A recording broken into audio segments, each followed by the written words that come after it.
Thank you for joining us for Working Through the Word, a ministry of the Richmond Church of Christ. I assume it's my turn. Good morning. It is absolutely thrilling for me to be able to be here today. I am so blessed that I was asked to be here. I'm so blessed that I'm able to be here and to rekindle old friendships from as many as almost 40 years ago since I've seen some of you.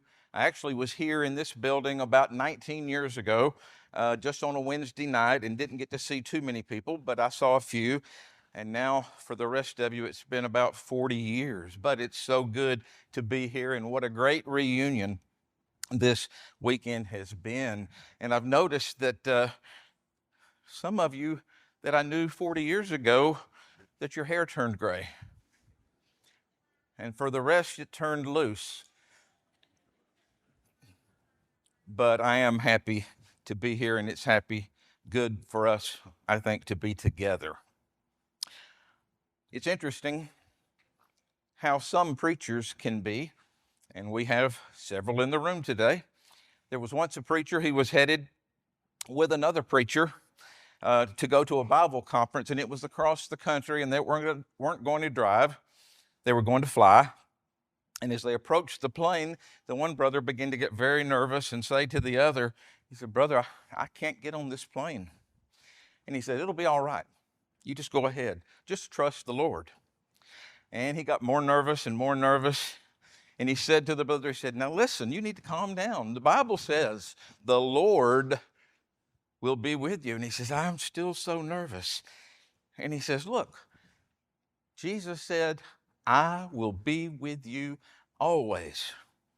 And he looked at the brother and he said, "That's not what he said." He says, "What do you mean?" He says, "And lo, I will be with you always."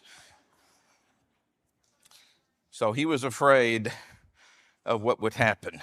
But we are this morning going to talk about the providence of God. And I don't believe there's a better character we could use in all of the Bible to talk about the providence of God than the story of Joseph. And Joseph's story is my favorite story, perhaps, in all the Bible. And Joseph, of course, was the 11th son of Jacob. And as children go, the 11th child's not usually too special. But this particular time, it was very special. He was the very first son of Rachel, and Rachel was the first and the only true love of Jacob, and that made Joseph very special, and it made him, according to the Bible, his favorite son. And Jacob showed partiality toward Joseph, and that, of course, caused all types of problems between he and his brothers. And if that weren't enough, Joseph began to dream. And I know you're familiar with these dreams. He dreamed that there were 11 sheaves out in the field, and they were surrounded, the sheaf in the middle, and they bowed down to him. And they told him, he told the brothers that story. And then he said, "I have another dream. The sun and the moon and the 11 stars bowed down to me." Well, they didn't want to hear that. They didn't want to hear about how special he was, and they certainly weren't about to buy into the fact that their brother was going to be in such a position that they all would bow down to him. And I'm sure they laughed at him, and I know that they gave him their nickname at that point. He was the dreamer. He's the dreamer. Not only did he have the dream, but I think he was the dreamer for thinking that that could ever possibly happen. And then, of course, there was the coat. As I grew up, it was always called the coat of many colors. If you look at the Hebrew word, there's some ideas in there that it's ornate, that it's fancy, that it's special. But the main thing is that Joseph had it, and Reuben, Simeon, Levi, Judah, Issachar, Zebulun, Dan, Naphtali, Gad, and Asher, nor Benjamin had the coat. It was Joseph that had the coat. And so they always, at this point, after some time, decided that they would get rid of him. And in Genesis chapter 37, beginning at verse 18, it says this: It says, they saw him in the distance, and before he reached them, they plotted to kill him. Here comes that dreamer, they said to each other. Come now, let's kill him and throw him into one of these cisterns and say that a ferocious animal devoured him. Then we'll see what comes of his dreams. And when Reuben heard this, he tried to rescue him from their hands. Let's not take his life. He said, don't shed any blood. Throw him into this cistern here in the wilderness, but don't lay a hand on him. And Reuben said this to rescue him from them and take him back to his father. So when Joseph came to his brothers, they stripped him of the robe, the ornate robe he was wearing, and they took him and threw him into the cistern. And the cistern was empty, and there was no water in it. And as they sat down to eat their meal, they looked up and saw a caravan of Ishmaelites coming from Gilead. And their camels were loaded with spices, balm, and myrrh, and they were on their way to take them down to Egypt. And Judah said to his brothers, we will, what will we gain if we kill our brother and cover up his blood? Come, let us sell him to the Ishmaelites and not lay our hands on him. After all, he is our brother, our own flesh and blood. And his brothers agreed. So when the Midianite merchants came by, his brothers pulled Joseph up out of the cistern, sold him for 20 shekels of silver to the Ishmaelites, and they took him to Egypt. Joseph's brothers sell him into slavery, and it seems like betrayal. It seems like a terrible thing to happen. It seems like life couldn't get any worse for Joseph. But the fact was, God was beginning a journey that would preserve nations. And it is, based on this story, sometimes the fact that God's plan may start with a pit, with a cistern. What feels like rejection may be redirection. A broken bone in one's body has to be reset for it to heal properly. And I haven't had to experience this personally, and maybe some of you have, but to break that bone to make sure it can get reset, that hurts. That's gotta hurt. It's just absolutely bad. But it's the first step to real restoration. There's a story, and you may have heard this story before. It's known in many ways, but the point is very germane to our topic today. It's about a farmer who had a son, and he had this beloved horse. And this horse helped the family earn a living. And one day the horse ran away, and their neighbors exclaimed, "Your horse ran away. What terrible luck. That's just terrible." And the farmer said, "Well, maybe so, maybe not." A few days later, the horse comes back, and he's got a lot of other horses with him. And the neighbors said, "Oh, your horse has returned. He brought several horses with him. What great luck, what great luck." And the farmer replied, "Well, maybe so, maybe not."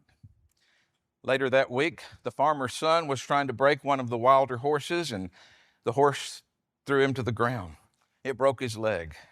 And the neighbors cried, "Oh, what bad luck, what terrible luck you're having." And he said, "Maybe so, maybe not." A few weeks later, soldiers from the National Army marched through that town, and they recruited all boys for the army. But they didn't take the farmer's son because he had a broken leg. And the neighbors said, "Your boy is spared. What tremendous luck." Maybe so, maybe not. We'll see. But God's providence was with Joseph in that pit. And God's providence was also in the house of Potiphar. We just read where he got sold to the Ishmaelites, and they went down. And this is chapter 39 in Genesis, verse 1. It says, Joseph had been taken down to Egypt, and Potiphar, an Egyptian who was one of Pharaoh's officials, the captain of the guard, bought him from the Ishmaelites who had taken him there. And the Lord was with Joseph so that he prospered. And he lived in the house of his Egyptian master. And when his master saw that the Lord was with him and that the Lord gave him success in everything that he did, Joseph found favor in his eyes and became his attendant. And Potiphar put him in charge of his household, and he entrusted to his care everything that he owned. And from the time he put him in charge of his household and all that he owned, the Lord blessed the household of the Egyptian because of Joseph. And the blessing of the Lord was on everything Potiphar had, both in the house and in the field. So Potiphar left everything he had in Joseph's care. With Joseph in charge, he did not concern himself with anything except for the food that he ate. And then it says, now Joseph was well built and handsome. Joseph becomes in Potiphar's house as a slave, a trusted slave, a servant. God blesses all that he does, and he's in a foreign land, and still God is with him. God was with him in the pit. The providence was there. Now he's in Potiphar's house. The providence is there. God doesn't need perfect situations. God doesn't need perfect conditions to show his favor. He is with us in unfamiliar things, and he's with us in uncomfortable things, the situations that we see. I guess someone said this once, that God was like Wi-Fi, unseen but always working. Unseen but always working. God's presence is real, even when we can't see it. But God's not through with Joseph. The last phrase of the scripture that I just read turned into a problem for Joseph. It said that he was handsome. Well, Mrs. Potiphar was not that good a person. And you know the story, and she tried to entrap him, and Joseph acted favorably. And as we know, sometimes bad things do happen to good people. And in Genesis 39, verse 20, because of what Mrs. Potiphar did and accused him and took his garment when he ran off, it says this. It says, Joseph's master took him and put him in prison, the place where the king's prisoners were confined.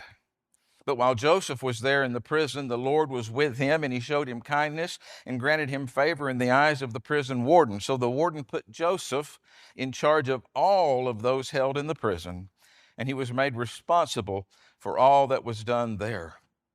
The warden paid no attention to anything under Joseph's care because the Lord was with Joseph and gave him success in whatever he did.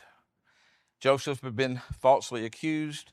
He lands in prison, and yet God is providing for him. Even in confinement, he's being prepared for a palace. Well, not only could Joseph had a dream, but he could interpret dreams, and that was certainly a plus and a great providence for Joseph. And just because something is a little delayed doesn't mean that it's denied. God's timing is never wasted. And then we'll see Genesis chapter 41 and verse 39. And of course, I'm skipping a little bit ahead, but you, I think, are understanding of the story. He's in prison, and they have a dream, the baker does, and the cupbearer does, and their stories came true. One got restored to his place, and one hung, and they came true. And the one that lived was supposed to tell the Pharaoh about Joseph, and he doesn't. But 2 years later, when Pharaoh has a dream, then he's reminded and he tells him about Joseph. And so in verse 39 of chapter 41, then Pharaoh says to Joseph, since God has made all this known to you, and since there is no one discerning and wise as you, you shall be in charge of my palace and of all my people, and all my people are to submit to your orders. Only with respect to the throne will I be greater than you. So Pharaoh said to Joseph, I hereby put you in charge of the whole land of Egypt. This was a major world power. This was something that is not insignificant at all. He's promoted to second command, and yet he went through years of hardship to receive this divine appointment. And so when you trust in God when you're in that pit, and when you trust in God when you're in that prison, He will position you in the palace for His purpose. No, I'm not saying all of us are going to be kings or treated like kings. That's not the situation. But we need to see where we are and see that somehow, some way, God can turn that to good. If you take a jigsaw puzzle piece all by itself, it looks like a mistake. But in the full picture, it fits in there very perfectly. And so does every part of our story this morning, in God's hands. But there's one more part.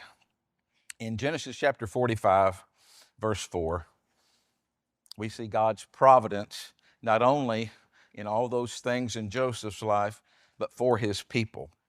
It says, "Then Joseph said to his brothers, 'Come close to me.' And when they had done so, he said, 'I am your brother Joseph, the one you sold into Egypt. And now do not be distressed and do not be angry with yourselves for selling me here, because it was to save lives that God sent me ahead of you. For 2 years now there has been famine in the land, and for the next 5 years there will be no plowing and reaping. But God sent me ahead of you to preserve for you a remnant on earth, and to save your lives by a great deliverance. So then it was not you who sent me here, but God. He made me father to Pharaoh, lord of his entire household, and ruler of Egypt.'" Joseph reveals himself to his brothers, but not with revenge, but with redemption. And I'm pretty sure that's why God didn't choose me to be Joseph, because I would have had some fun there. I would have said, "You throw me in the pit, you do this to me, you do that to me." I would get mad, but he said this was God's doing. He recognized God's hand in all this suffering. God can take the worst and use it to his glory and to the good of others. And from our text a while ago that was read in Genesis chapter 5 and verse 20, he said, "You intended to harm me, but God intended it for good, to accomplish what is now being done, the saving of many lives." Well, I have told you all of this so I can tell you this. In November, on November the 26th, year 2019, about 10 minutes after 10 o'clock in the morning is the moment I'll never forget. We have a son that lives in Utah, and we were headed there. It's 2 days before Thanksgiving. We were up in the mountains of northern New Mexico, and elevation around 8,000 feet or higher, and we were driving through a blizzard. And long story short, we lost control of the car. We had slowed way down. In fact, we were so slow that a semi passed me on this road, but it was still snowy, and we had one of those, I guess, cop cars, the Crown Vic. You know what I'm talking about? Crown Vic Fords. That's the big, built like a truck nearly. And we were in that, but it was rear wheel drive. And once we started sliding, I told Ann, I said, "There's nothing I can do. There is nothing I can do. We're just going to have to ride it out." And then we started spinning, and pretty soon I saw that this car we had slid in front of was about to hit us. And that's when I said, not out loud, but to myself, "This is how I die." Because he was coming fast and we weren't going terribly slow. And I thought that was it. Well, my wife was injured, and this particular lesson is not about her, it's more about me, but she certainly suffered her end of the deal. She had a broken neck and a few ribs, and suffered some nerve damage, and it affects her balance and a lot of other things. She's still dealing with that. But here's my numbers. I broke one pelvic bone, one sacrum bone, and I'm not wrong here, 17 ribs. I broke my back in 8 different spots. I had a punctured spleen. I had contusions and damage on my internal organs. And I bled internally that I had to have 5 units of blood. We waited there for an hour for the ambulance. I got thrown because I was wearing my seatbelt, but it broke, and I got thrown behind her, and I'm saying, Ann, and this is what I hear. Just gurgle. And I couldn't reach her, I couldn't see her, but that was super, super scary. And anyway, I'm there thinking I'm okay. I'm in great shock, but I thought everything was fine. I thought I was good.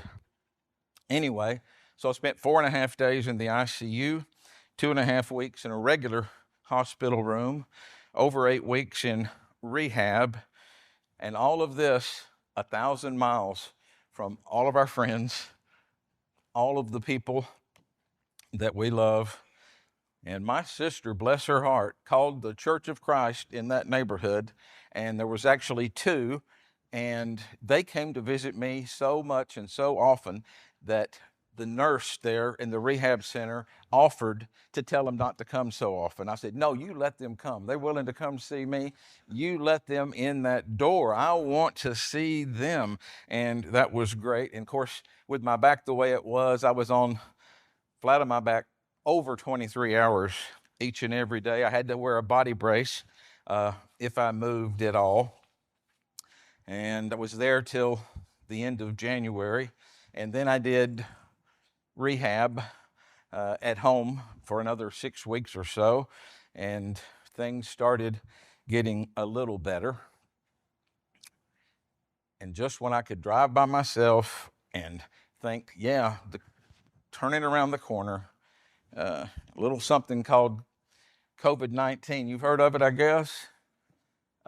Hit me, hit us, hit everything. Now, I have to do what I hate to see in a movie or in a TV show where they go back. Well, about 5 months before the wreck, I had been diagnosed with atrial fibrillation. Raise your hand if you know what that is. Well, your heart goes crazy is what it is. The wiring, the electrical part of your heart goes crazy, and your heartbeat goes way up and then down and up, and it flutters all over the place. And you have to take a blood thinner, and I hated that. I was on Eliquis, and that's one reason I think I nearly bled to death on the inside, because I was on that. But they had tried several meds when they diagnosed me with atrial fibrillation, and they had restarted my heart. They stop it and restart it, and that didn't work. And I had already talked to the specialist in St. Louis, was going to go up there and have what's called an ablation, heart ablation, and that usually fixes the heart. And so I was all excited. I'd even done a telesession with him and got it all planned out, and everything was good. And then, of course, the wreck happened, and after the wreck and after I got well, I'm ready to have my heart fixed, and then pandemic hit, and they were doing no surgeries of any kind unless it was absolutely life-threatening. And so I got worse and worse with my heart. I was healing from the wreck, but I got so bad that one day, and you don't ever want this to happen to you, but I got a phone call on my cell phone from my personal cardiologist, and she said, go to the emergency room immediately. We'll have a room for you. And I did, and they loaded me up with amiodarone, and they used a drug that takes, pulls down all the fluid. And I was there in heart failure. And it was so bad that they wanted to do other tests. And so what they did was a CT scan with contrast. And I had had several CT scans in the past, but I never had one with contrast. And they put something in your veins that shows up and they can see things. And guess what? A 2-centimeter something on my left kidney. And they said that looks like cancer. And in fact, they were so sure it was cancer that they scheduled me for surgery, a partial nephrectomy, where they take part of your kidney and all the thing that looked suspicious.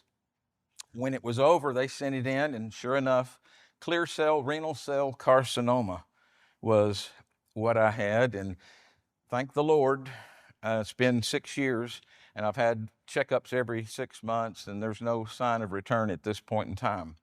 So I'm very, very thankful for that. But why do I tell you all of that? Well, I'm telling you why.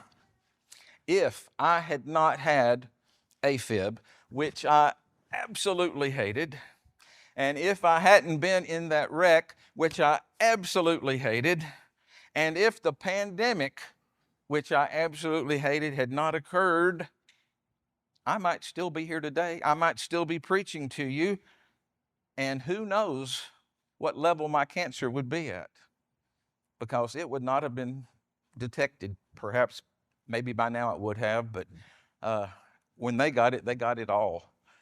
And I can't even imagine. And so, as hard as it is to say this, I'm here to tell you that I'm thankful for atrial fibrillation. I'm thankful in a weird way for the wreck. I'm thankful in a weird way for the pandemic. But if all those things hadn't occurred as they occurred, I'd still have cancer today and not have necessarily any clue about it. Now, you all have your own story. You don't have my story, but you have your own. Every one of you has something in your life that's happened like that. And maybe not to that degree, but we need to be open to God's providence, to know that He's there and He's going to take care of things. So the question this morning is, where are you in Joseph's journey? Are you in the pit? Are you in the prison? Or are you already in the palace? You can trust God's invisible hand when life doesn't make any sense. In closing, Romans chapter 8 and verse 28. And we know that for those who love God, all things work together for good. If you're not a Christian this morning, you need to become one. You need to get your faith and trust in God. You need to repent of your sins. You need to confess His name before men, be baptized to reach that blood of Christ, be raised to walk in newness of life, as Paul told the Romans in chapter 6. This morning, if you have any need for prayer, to come back to Him as a Christian that's wandered astray, or to be baptized, we'd be so happy to help you this morning. Won't you come as we stand and sing? We hope that you enjoyed today's broadcast, brought to you by the Richmond Church of Christ. We are located at 1500 Lancaster Road in Richmond, Kentucky. We meet at 9 a.m. each Sunday morning for Bible class, followed by our morning worship service held at 10 a.m. Our Sunday evening service is held at 6 p.m. Our midweek Bible study is held on Wednesday at 7 p.m. We have Bible classes available for all ages on Sunday mornings and Wednesday evenings. If you are in the area, we would love to have you as our honored guest. If you're looking for a home church, we would love to make you part of our family here in Richmond. We hope this has been a blessing to you and pray that you have been strengthened and encouraged. Have a blessed day.